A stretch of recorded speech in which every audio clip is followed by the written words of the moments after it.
have you ever taken it out and realized because you've cooked the bone so much, you can almost just eat it? Like you could just eat the bone. Have you ever eaten the end of a... I quit. I'm not doing this podcast.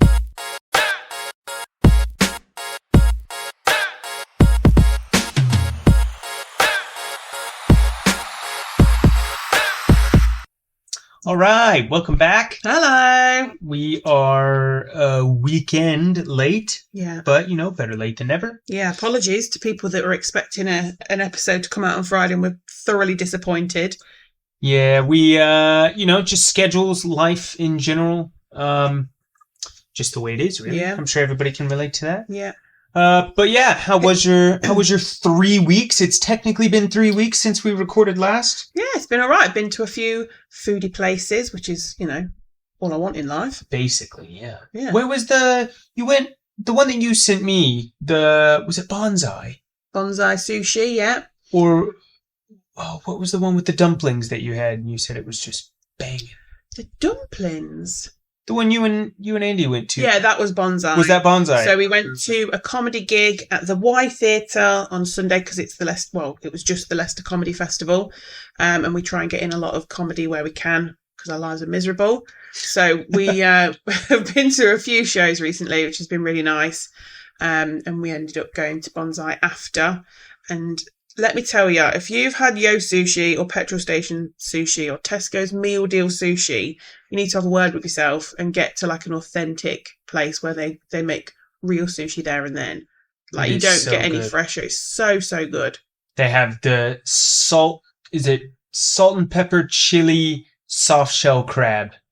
Is that what you had when you guys went? And it's like deep fried soft shell crab. And then they've got that quite spicy with the bird's eye Thai chilies over the top. It was so good. So, so good. Meg had, I think she had sushi as well.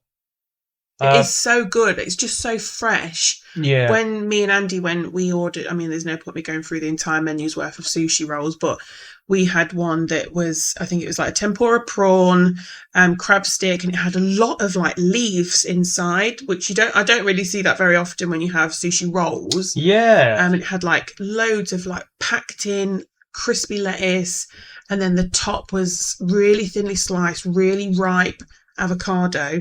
Ooh, and then yes. I think it's flying fish roe. Flying fish roe. So it must be quite light then. Yeah, so like fish eggs on the top. And the texture of them is just something I've never, excuse me. Have you ever had roe before? I think I've tried caviar years and years and years ago, but I've not had this stuff before. And just the texture of it popping, like I seek them out, when it's all gone, I'm like looking on the little tray, like, is there any more of them tiny little beads? The little orange beads. Yeah. And after we'd been there, I had a look online and you can buy them in little tubs. Yeah. And I'm like, what else can I put these on? Oh, yeah. Put on toast. Crackers. Crackers. They're amazing. So good. Is there something that you struggle with? Because obviously sushi and a good portion of that sort of region of food is raw. Do you struggle at all with like raw, like your steak? Do you have your steak quite? So if I have steak, I would never order steak out because I can't see what it looks like. I've got a very, very specific about how my food looks.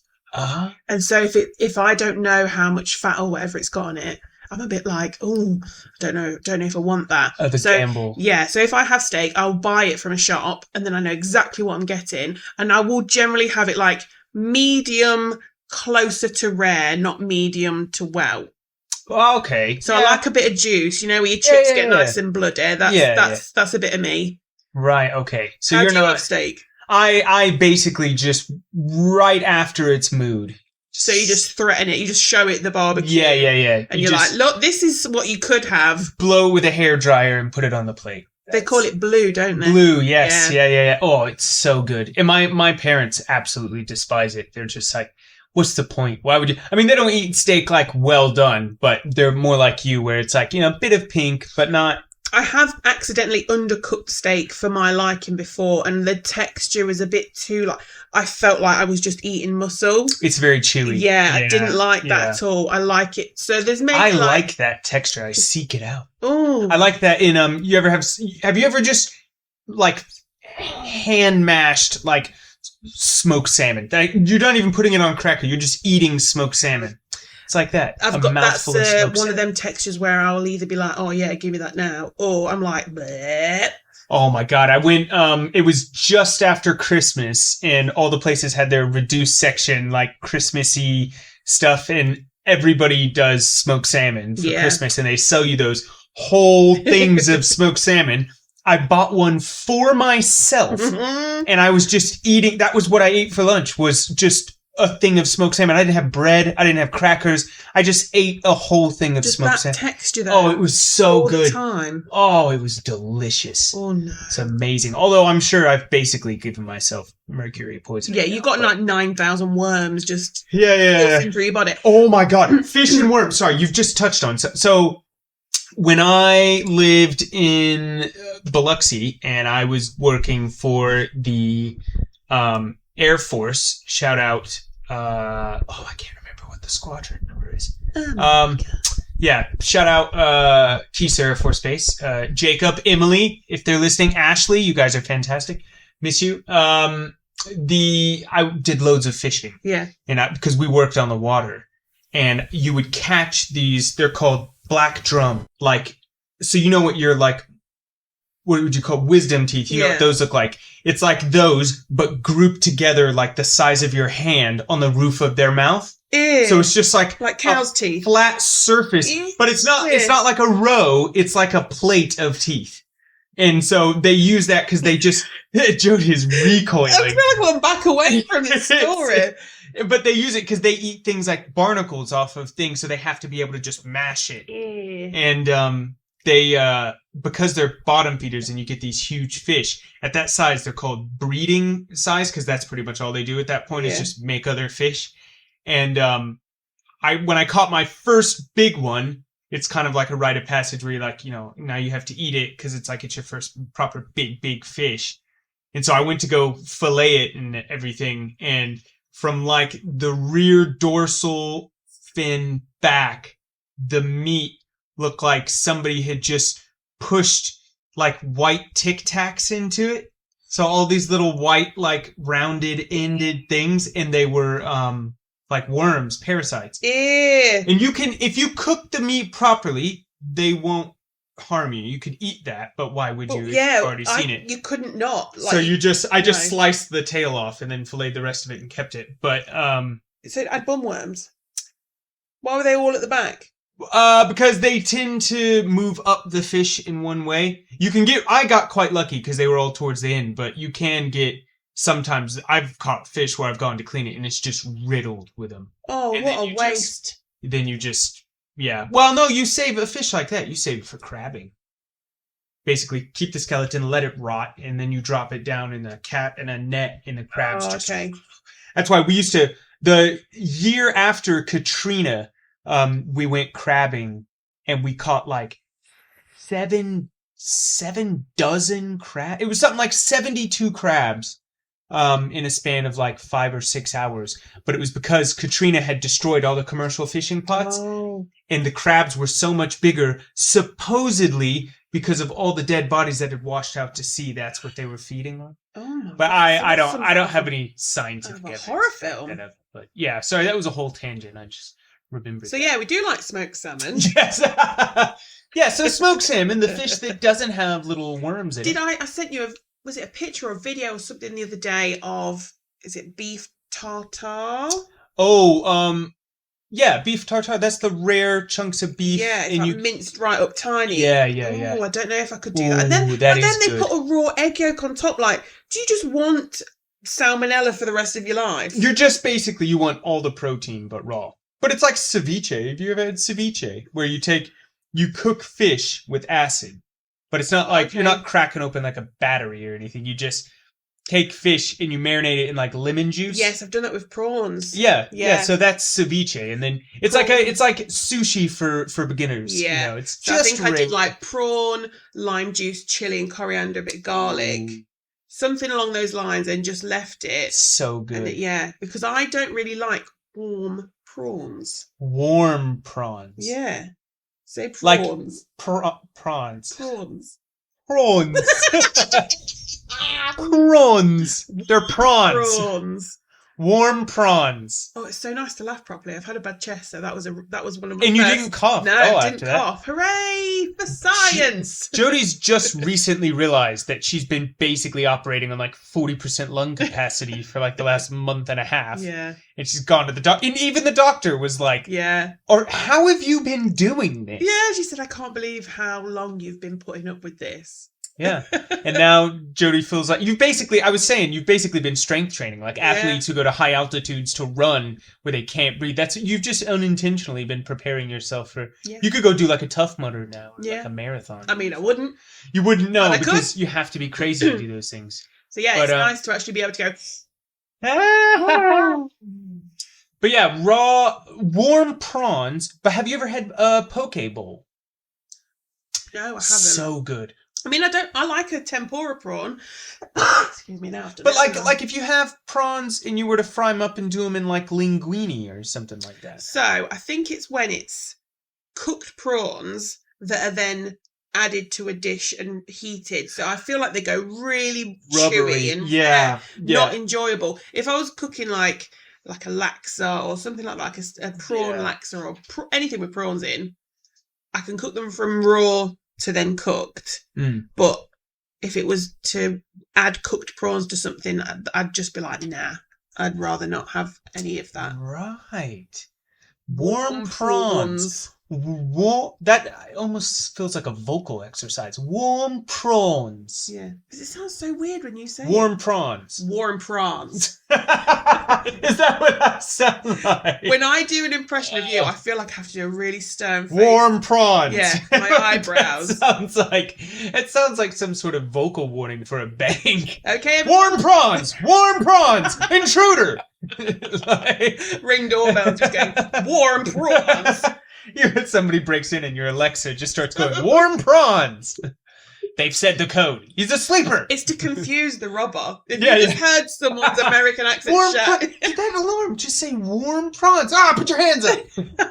Damn it, he got me with the prawns. No, but have you ever had scallops?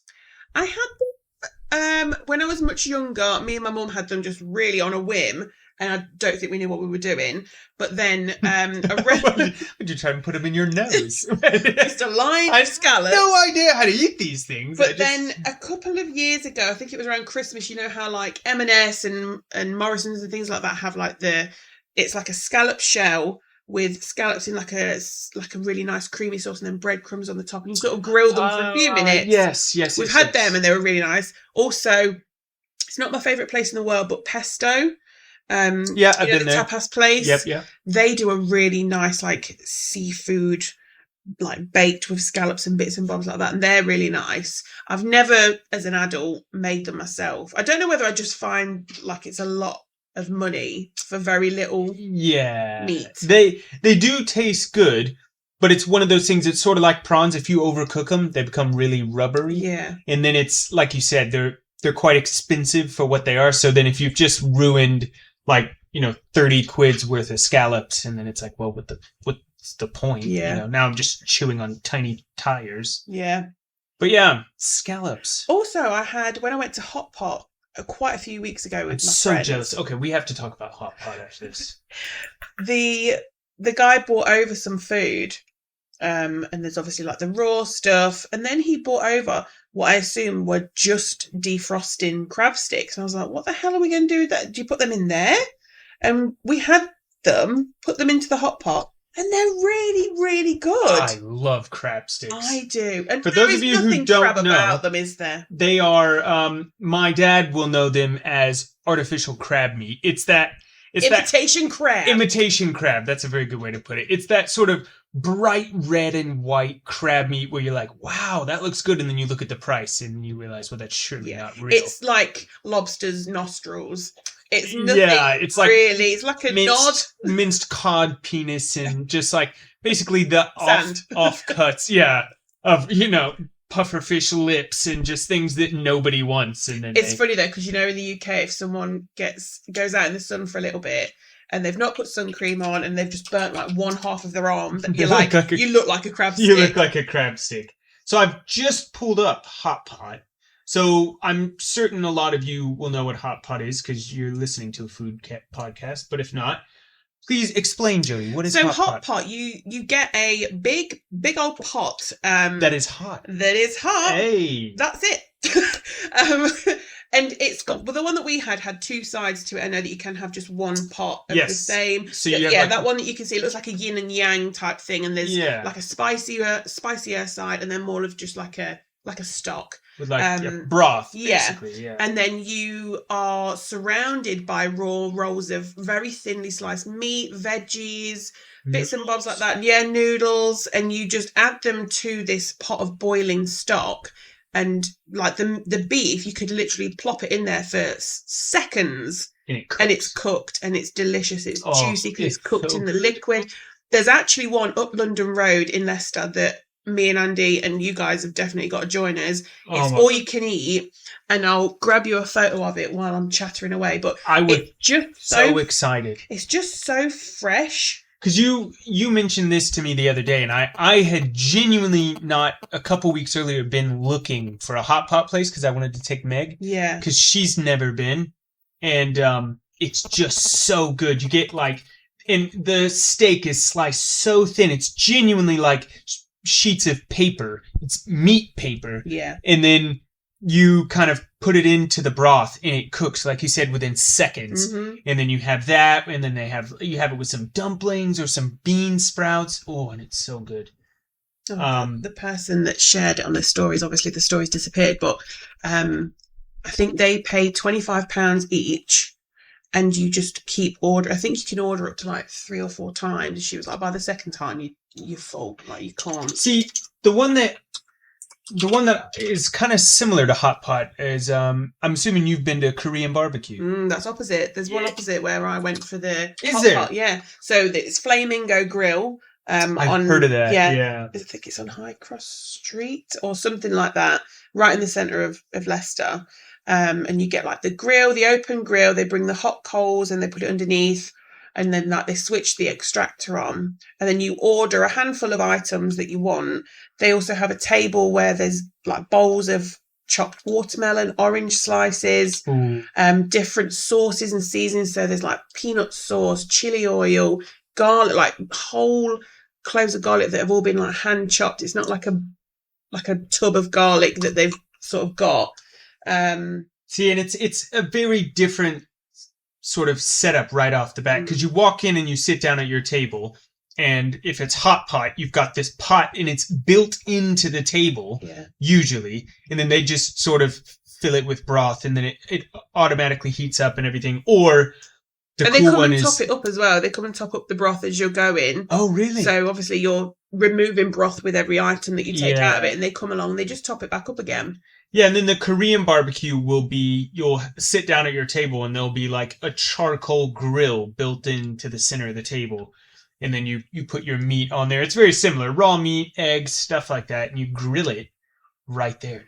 But I couldn't have felt more white if I tried when we went to the Korean barbecue, because it, was it Korean or was it Chinese barbecue? Either or, it was a barbecue of meat. Yeah. The best kind. And the menu is not British as like the first language, which is to me an indicator of a good authentic. Absolutely. And the people that were next to us, I think they were sort of looking at it as if say they don't know what they're doing. And me being me, I literally turned to them and went, "Can you help us order, please?" And so the woman was really kind, and she was like explaining, like, don't be scared by the translations, because I was seeing the word like beef cow eye, and I was like, you can get right out of town if you think I'm about to eat an eyeball. I'm a celebrity. I'm not doing a bush tucker trial. She was like, don't panic. That means ribeye. Yeah. So it's sliced ribeye. And I was like, okay, that I makes love sense. Ribeye, yeah. But there was like chicken feet, which I would probably swerve. That wouldn't be my sort of so thing. So good, chicken feet. Fried what chicken feet. What do you get out of it? What are you eating? Just batter?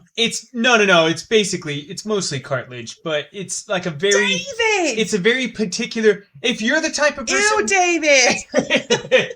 If you're the type of person, when you finish your wings, you eat the cartilage at the end of the bone, you'd probably like chicken pig. You need to divorce this man. Meg, what do you mean you, Meg? I'm the one who finishes your We've wings. got Megan in the background just listening. She's the first time she's getting like the raw edit of this conversation. She's just piped up. Ew. This is the second time now I've had to say I'm going to draw up some divorce papers because... It's so good. This guy's got problems. It's the texture of the crunchiness. It's almost like... Oh, but there's toenails! Oh. Well, no, but it's so deep fried you can't... A soft shell crab, it's kind of like that. You're eating the shell. You're eating the shell. But I peel mine. It's good, yeah. No. Or it's like if you've ever had where they fry the entire fish and all the bones inside of it, and you just eat the whole thing. It's like eating a crisp. I do like whitebait. Yeah, whitebait. Yes, exactly. Perfect example. This is just basically a seafood episode, isn't it? Yeah. And I'm not mad about it. I'm not upset at that. Although my abiding memory at whitebait was it was lockdown and we were still living with Meg's parents, and Ryan and I went to the Bull, and I got like an entire sharer's plate of whitebait to myself. And ate the entire thing. Ooh. And then came home, and Catherine had just served dinner and was like, I couldn't be like, I've just ruined my dinner by eating a whole share of white plate. So I sat down and ate an entire portion of chili con carne, immediately went upstairs and threw all of it. Oh, no. What a waste of white I know. I was so mad. Because I couldn't be... She would have been... so upset if I would have just been like, well, sorry, Catherine, I know you prepared this whole meal, but I've just stuffed myself with fish. So I forced myself to also eat the chili con carne, and it just didn't end well. Oh, no. It wasn't pleasant. I'm sad about the whitebait. While I was eating the whitebait, it was glorious. I loved it. Yeah, because the Bull used to do massive, massive baskets of chicken wings as well. Did they? Oh, Dude. I do love chicken wings. I remember Ryan would have, and I think it was like 20 or 40 or something, obscene amount of chicken wings for nothing. Yeah. Like pennies. Yeah, they are good. Chicken wings, I think we've already discussed. You're not a fan of the faff included in here. Faff. Bit of a faff. Bit of a faff. Yeah, give me a chicken thigh, boneless chicken thigh. Skin I'll keep because that's just flavour and texture. But I'm not bothered by a chicken wing. It just doesn't... I don't like to have to work that hard. Have you ever... Oh, this is going to be... Really, this is a low point for me on the podcast, but have you ever, when you've ever done like a soup or a stew and you've had like bone-in chicken thigh or something like that in there, have you ever taken it out and realized because you've cooked the bone so much you can almost just eat it? Like you could just eat the bone. Have you ever eaten the end of a... I quit. I'm not doing this podcast anymore. I'm gone. Jodi's leaving. Like, okay. So the fancy way would be like bone marrow. Have you ever had bone marrow? It's so good. I don't want to have bone marrow. No, you have to. Grilled bone marrow. No. They take like a cow leg bone, cut it in half, and you've basically got this like bone canoe full of this delicious bone marrow. You do it on the grill, and it's great. It's so fatty. Bone Canoe. Band name. That's going to be in one of them sexy books. That's going to be the name. One of those sexy books. Bone Canoe. Sorry, we were just talking about mom porn is what I call it, which is basically smut or erotica, as they call it. Literotica. Never say that again. But yeah, we've thought of it. We were just making fun of all the weird ways that they say the other person's genitals. Yeah. Basically. And Bone Canoe. Bone Canoe. Yeah, submitted. There you go, Megan. Next time you write a book, just use that. Bone Canoe. Bone Canoe. Yuck! No. She blushed when she saw his bone canoe. And then she vomited because it was bone marrow. No. In her ham locker. That was a reference to the Bloodhound Gang, which, by the way, David has never heard of. The American Man has it's really bothered me. You're so unnecessarily everyone I know knows that you now don't know. Yeah, I've been outed as this thing that I didn't... the Bloodhound Gang. And actually, if you do know who the Bloodhound Gang is, please reach out to the Instagram page, which... have we mentioned, by the way? We have an Instagram page now? I don't think we have. Now you've set that up, haven't you? Yeah, that was a completely organic segue. But yeah, we have an Instagram We page. do, yes. Made an Instagram page. I think we did say it, but I might have have the mentioned memory it of earlier on. fish. Yeah, please let us know if you've heard of the Bloodhound Gang, because I have never heard of them or any of their music. But it reminds me a lot of like who is it? Flight of the Conchords? They do No way. They do like sort of parody music, but it's yeah, but it's not. Oh my goodness gracious! You could never get away with the Bloodhound Gang's lyrics. Oh yeah, they are a bit. Flight of the Conchords is a little bit more like beep boop boop boop. Excuse me, sorry. I just I've already eaten 3/4 of that jar of pickled cockles that you gave me Have you? earlier today. I bought some pickled cockles to repay the smoked oyster favour. Yes, and I've nearly finished the jar, and I was given it. Did you have a sip? 3 hours ago. Oh yeah, you have to sip the pickle juice. Yeah. Yeah, it's delicious. Yeah. What were we saying? The Instagram page. The Instagram page. We have an Instagram page. I've already been mentioned in Maldon Salt's. My friends are going to really laugh Story. at that. I love Maldon Salt. I need a little dab actually because Please sponsor us. I don't understand what the big deal is. So, Salt. I mean, it's salt, but it's like flake salt. Okay. So they're very big, thin flakes of salt. And you put them, like I showed you earlier, a salt pot. Oh, yeah, David very kindly bought me a salt pot round when we were coming over here, but I already have one. But they're great because what you showed me in there were Himalayan salt crystals. Yeah. But these aren't crystals, these are flakes. So you pick them up, and as you rub your fingers together, they just disintegrate into little salt flakes. So, like when you look at like salted caramel fudge or whatever, and those little white snowflake looking things, that's flake salt.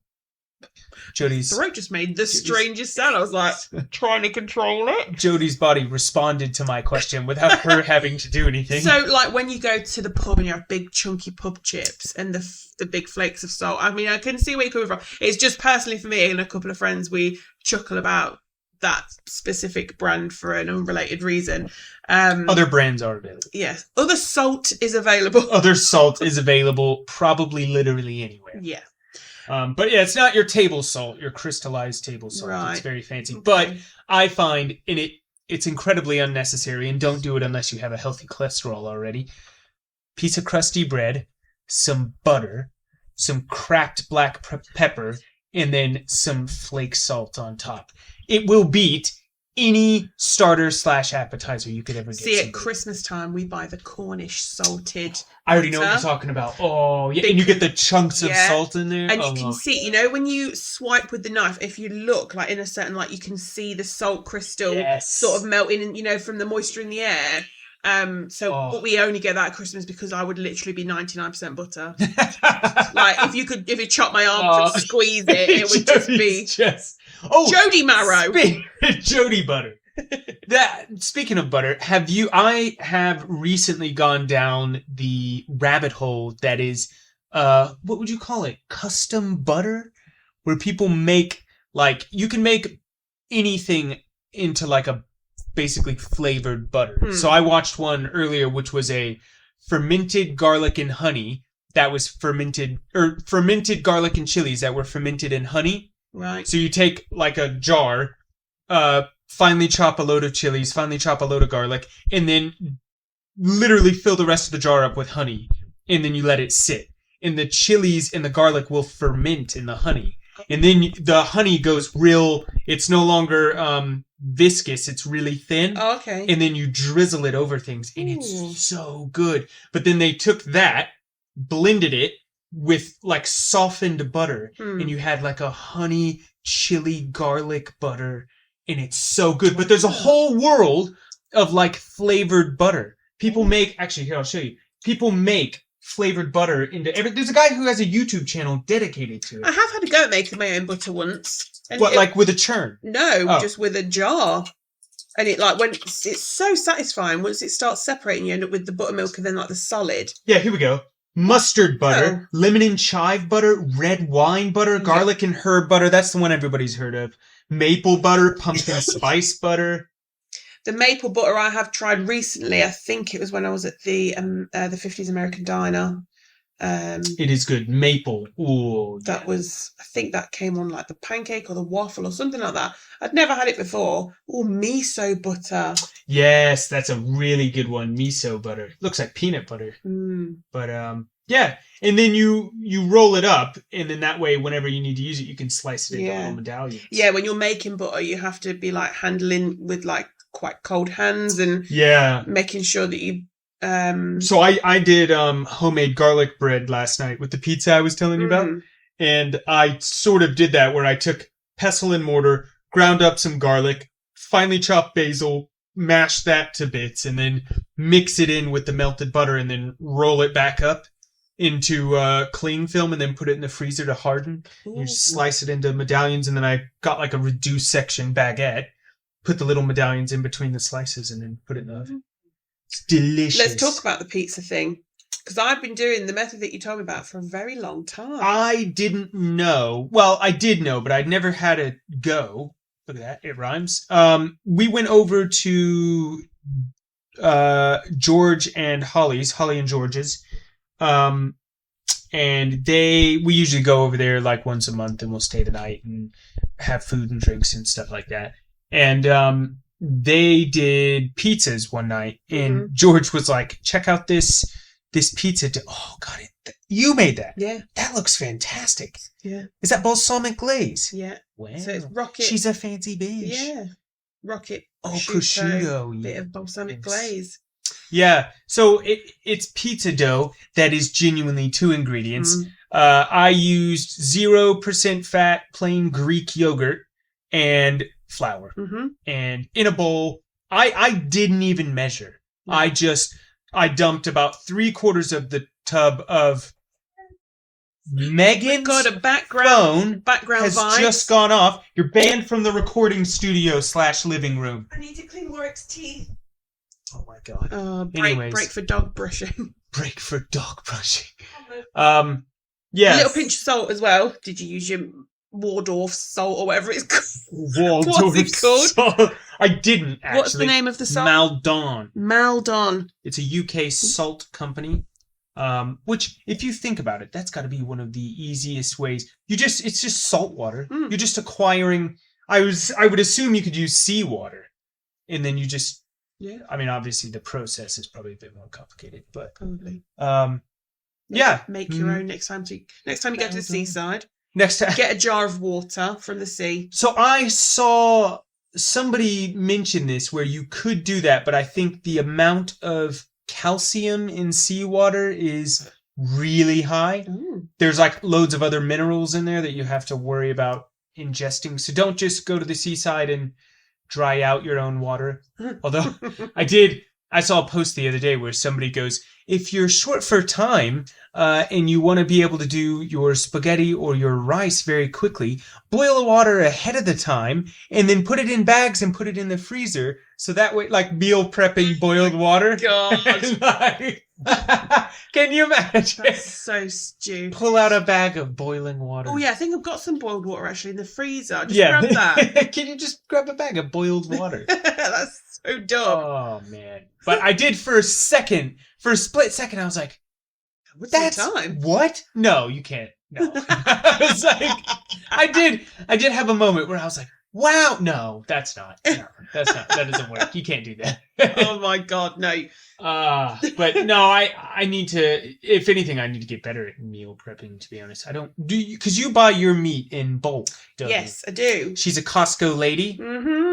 Another company that we would happily allow to sponsor. So what we do is I do little top-up shops every week, every other week-ish, because obviously Terry has packed lunches, so I have to make sure that there's always stuff stocked up for 3 days a week worth of packed lunches. And then we'll do like a big Costco trip where probably every other month to 2 months, depending on what we've bought, and we'll just spend £150-ish on like the batch supplies. So like the meats, we buy big bags of mozzarella and separate them because he's a cheesy boy. Oh yeah. 5 kg of chicken thighs. Yeah. So I bought this recent trip. We bought chicken thighs and pork belly. Ooh. And then I separate them into portions that are like suitable for the amount that we'd have in a dish, and then I'll season them. I'll leave some plain because sometimes you never know what you fancy. Yeah. So you just get that plain bit out and just go with the flow.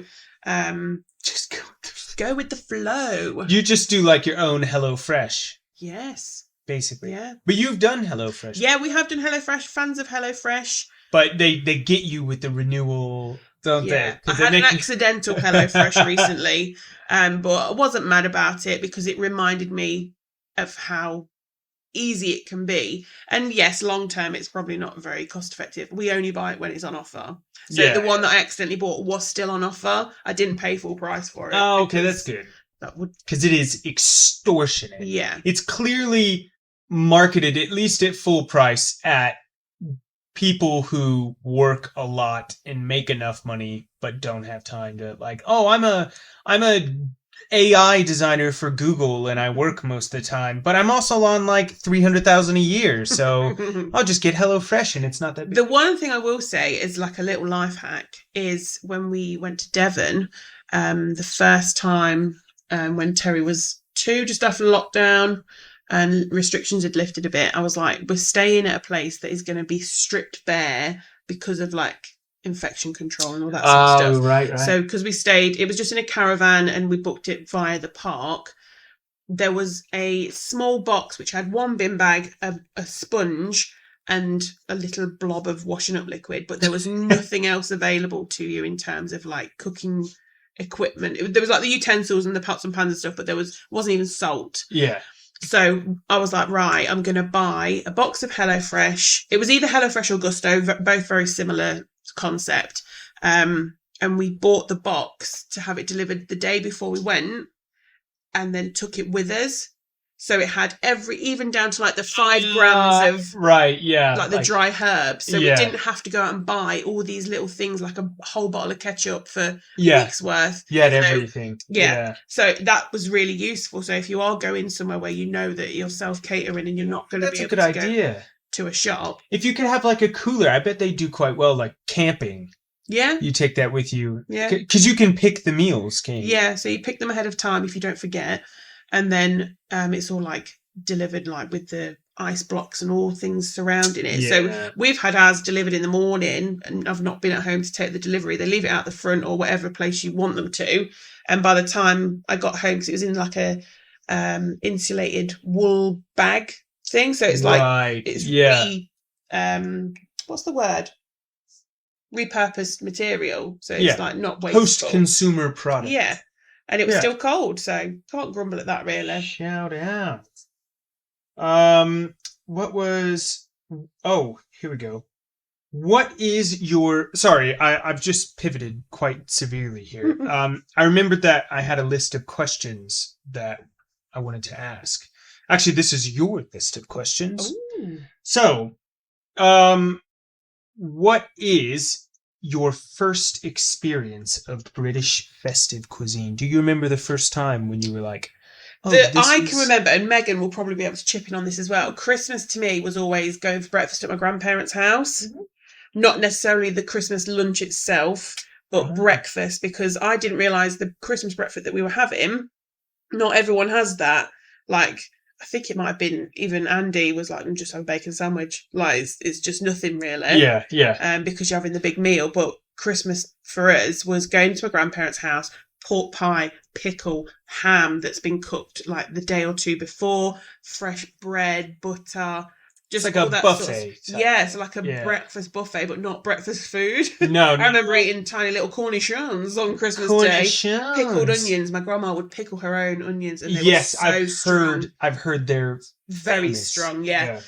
So that is like my first memories of Christmas food, and then as you like grow up, it sort of just develops to your own taste as you're a grown up. What about you? Like when you came to the UK?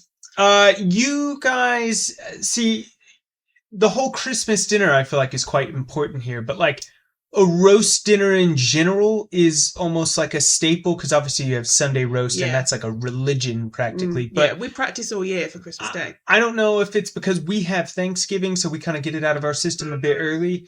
But I mean, during Christmas back home we never really did much in terms of food. There were several years we ended up going to like a Chinese restaurant, sort of like was it A Christmas Story? You know, where they go she burns the turkey or whatever, and they end up going to a Chinese restaurant. Oh, I don't know. Have you not seen A Christmas Story? No. The one where the kid gets his tongue stuck to the pole, and it's frozen to the pole, and he shoots his eye out with the Red Ryder BB gun. No. How the hell do you not? That's worse than me not knowing who the Bloody Nose Gang or whatever they are. Who is it again? Bloodhound Gang. Bloodhound Gang. No, never. I don't know what you're talking about. Okay, everybody who is American listening to this, I know the Muppets Christmas Carol. we're just going to change the subject now. So the next question is, you go out to dinner.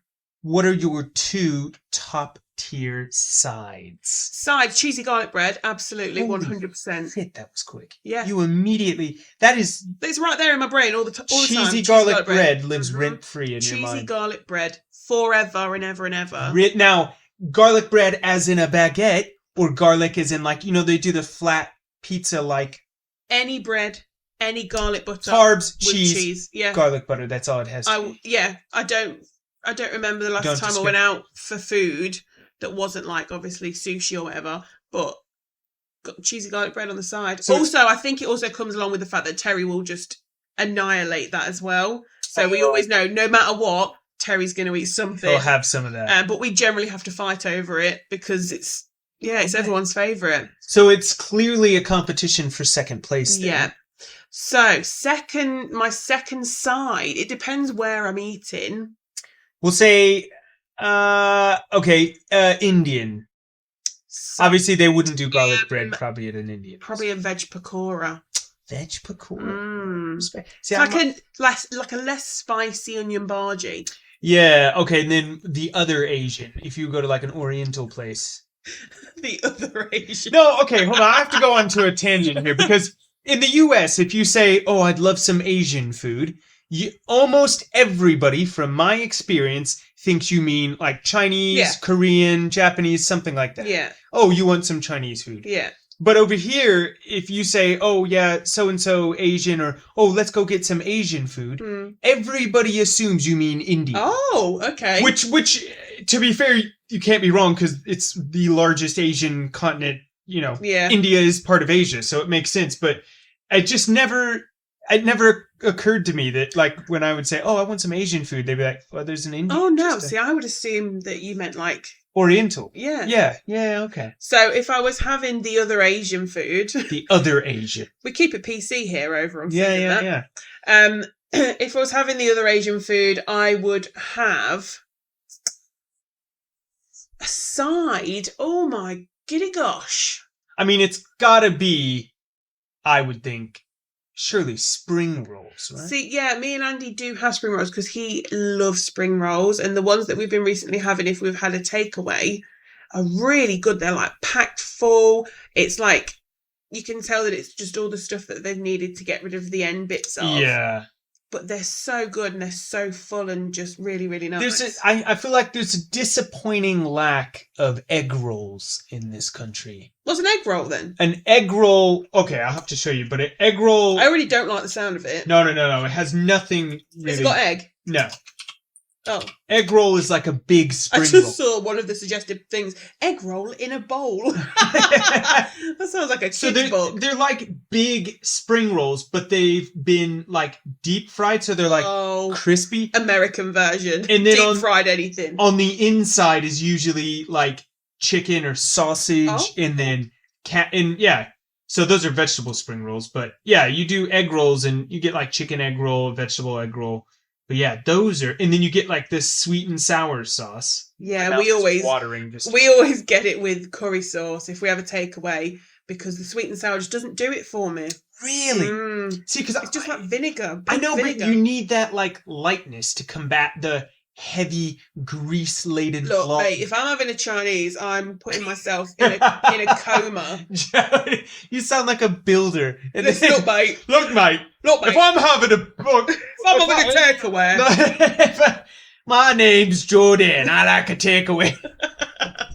That's not even a bad impression, to be honest. I do love a takeaway, just because I don't like wearing a bra. So I don't have to go out and just order food. Oh, right. I was like... Why do you... What? I love a takeaway because it means I get to get my tits out. That's how I pay.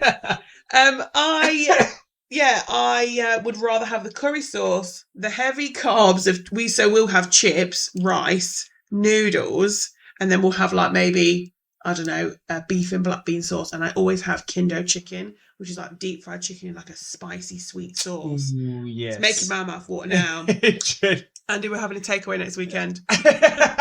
This is how he finds out. So what are your top sides then?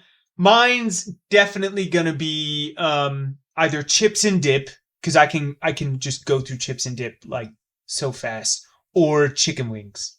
Oh yes, of course. Yeah, chicken wings. I just munch on the cartilage. See, I would have classed chips and dip as just a snack. I wouldn't have that as a side. I'd feel that's a waste of a side. You go to... I do like nachos. This is a restaurant. No. Chips and dip.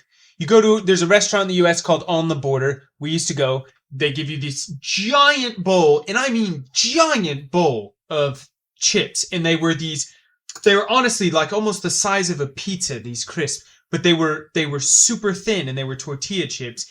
And then you get this huge thing of salsa and this huge thing of cheese dip, and you just go to. And I'd almost be full by the time our actual food came, because I was so enamored with the chips and dip. Right. It was delicious.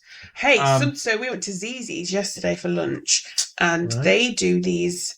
It's just like a little complimentary bowl of nibbly stuff while you're waiting to order. Right. And it's pasta. So I think it's fusilli, the twisty one. Fusilli, yeah. So it's that, which I assume has been deep fried because it puffs up. And then they put it's like a harissa sugar. Really strange combination. Right. Even Terry was eating it yesterday. What? Yeah, Terry's a... little beige boy? Yeah, he's a beige boy, and he was like leaning over to get them. And we were like, well, these are obviously very good because Terry's chowing down. Then. If Terry eats it, you leave a good review on Google. Yeah. That's the way you decide. Chips and dip or chicken wings is pretty much my go-to. But we'll end with one more question, because this is a good one. This one I'm quite curious to know. Okay. What sauce do you go through fastest in your home? Mayo. I knew you were going to say mayo. Do we look like someone that doesn't like mayo, David? No, mayo works on so many levels with so many different things. Because you can create other sauces with mayo. Yes, absolutely. As well. Pickle juice and mayo, simple sauce, goes well on anything. Salad, chicken, chips, in your mouth by itself. Sweet chili in mayo. Sweet chili. Sweet chili in mayo. I didn't know that. Because I would have thought sweet chili is typically what I would call almost like a clear sauce, like honey. But then you mix it with the mayo. Yeah. Right. Yeah. Sweet chili mayo, sriracha mayo, obviously. Oh, classic. Yeah, classic. That's any kind of hot sauce and mayo. Always fantastic on like loaded fries. If you want hot sauce, but you're feeling like a bit of a baby and you don't want to like burn your mouth, hot sauce and mayo. We just pointed, Meg.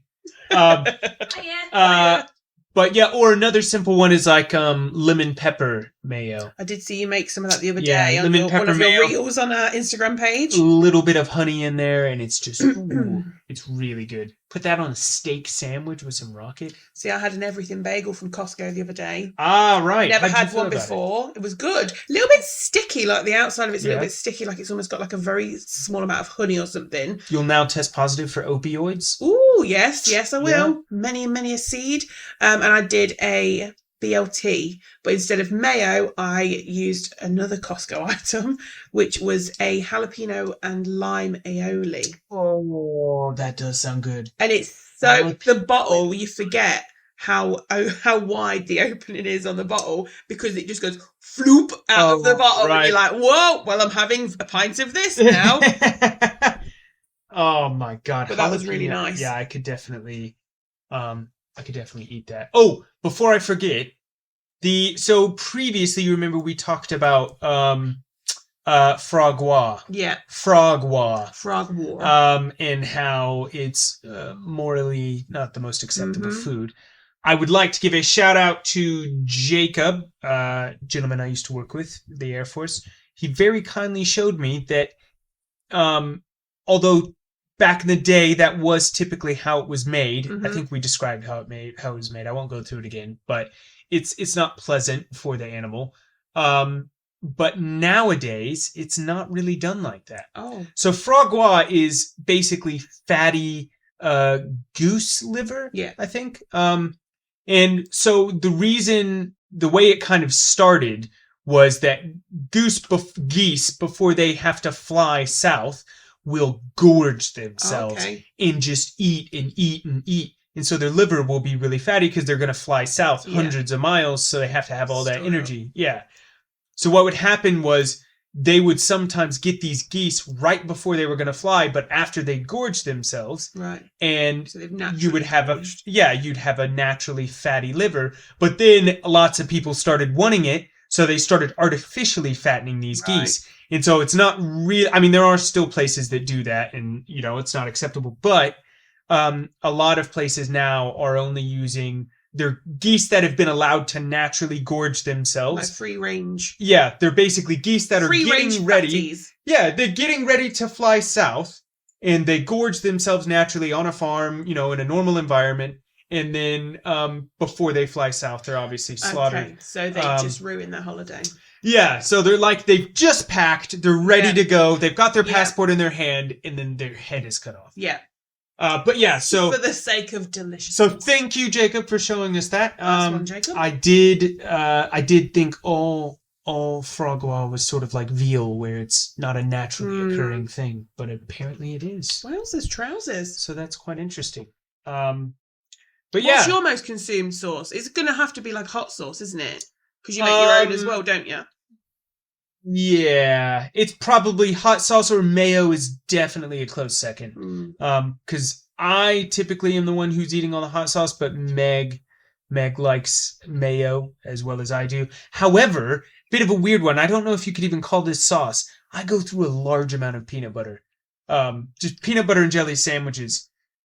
If I want something sweet and I've already gone through my chocolate allocation for the week, I will just mash a peanut butter and jelly sandwich. Get my tall glass of cold milk to dip it in. Oh, not just, this again. Soggy white bread and peanut butter and jelly. You're going to upset your wife. Jeez.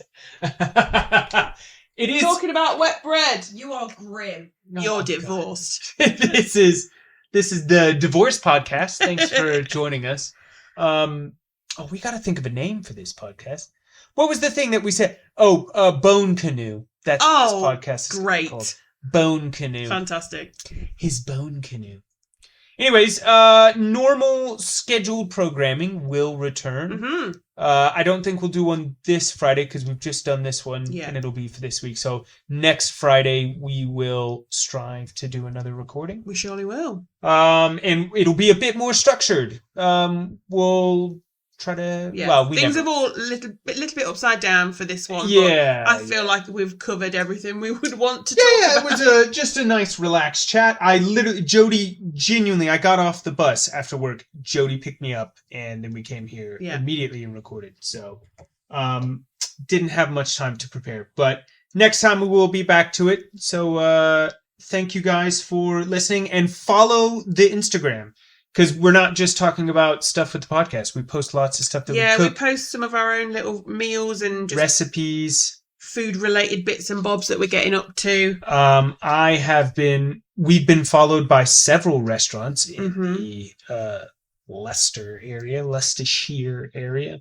So if you do want to follow, it's literally all one word, food in that. Yeah. No spaces or underscores. And we will... probably at some point have mentioned or tagged it in our own posts on our personal Instagrams if you don't follow us on those, or if you do follow us on those. So yeah, give it a look. If you're not interested, then you can happily just sod off. If you do like it, then stick it up your ass. Stick it so far up there like a bone canoe. Yeah.